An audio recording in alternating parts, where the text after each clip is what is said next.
Hi guys, today I'm here with an oily skin diaries video. I'm going to be testing out a foundation, wearing it throughout the day, showing you what it looks like on my oily, acne-prone skin, along with showing you flash photos and application. Today we're chatting about the Anastasia Stick Foundation. This is a pretty recent release. It is on Sephora.com along with Ulta and the Anastasia website. On the Anastasia website it comes in 28 shades, and then on Sephora I know it is in 23 different shades, which I think is awesome. They did a great job showing models and swatches, trying to make it easier for you to pick out a shade. That being said, I had so much trouble picking out a shade online, but luckily it is in store now. It is a 25 American and 33 US, which is a great price, but keep in mind that you do only get 0.32 ounces of product. In a regular foundation, you're generally getting an ounce. That being said, stick foundations come with a little bit less, but that still is a little bit lower in the way of amount of product that you're getting. It comes in a really, really nice package. It is plastic, I think, but you've got some rose gold in there. Black looks super classy, great for travel as well, nice and compact. So let's go ahead and get into the application. I'm wearing mine in the shade Amber, and I am an NC42 for reference. It says it's a highly pigmented, buildable cream foundation that leaves a natural matte finish. Apply Anastasia Beverly Hills Stick Foundation for an all-over foundation, sheared out as a tinted moisturizer, or for highlighting and contouring. The lightweight tubes are perfect for travel and on-the-go touch-ups, and it is ideal for combination to oily skin.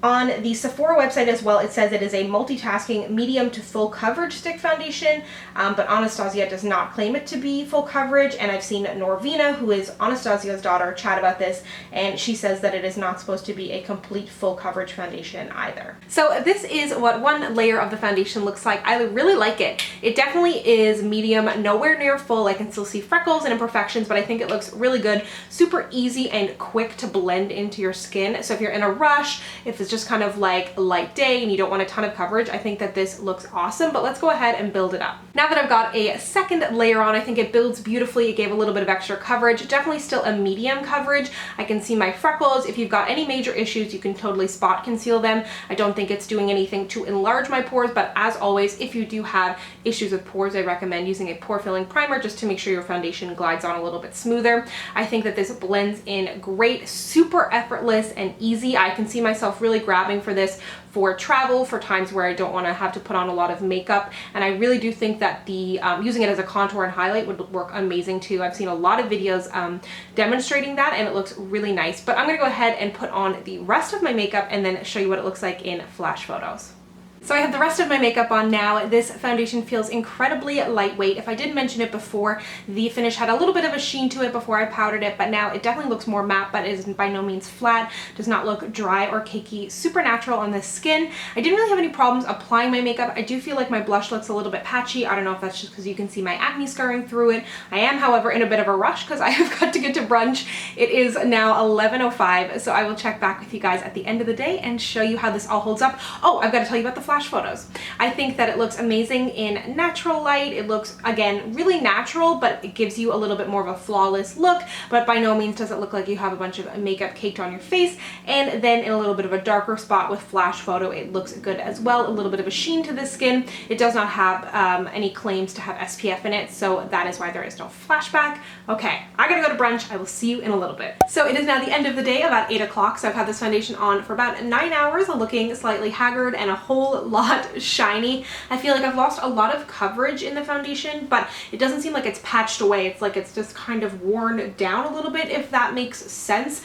I don't know. I have really mixed feelings about this foundation. I do, however, want to just blot my face a little bit and see what it looks like. I didn't blot all day. I didn't use a primer. I didn't do any of the things that I normally do on a regular day, because if you have oily skin, for the most part, you're gonna have to blot.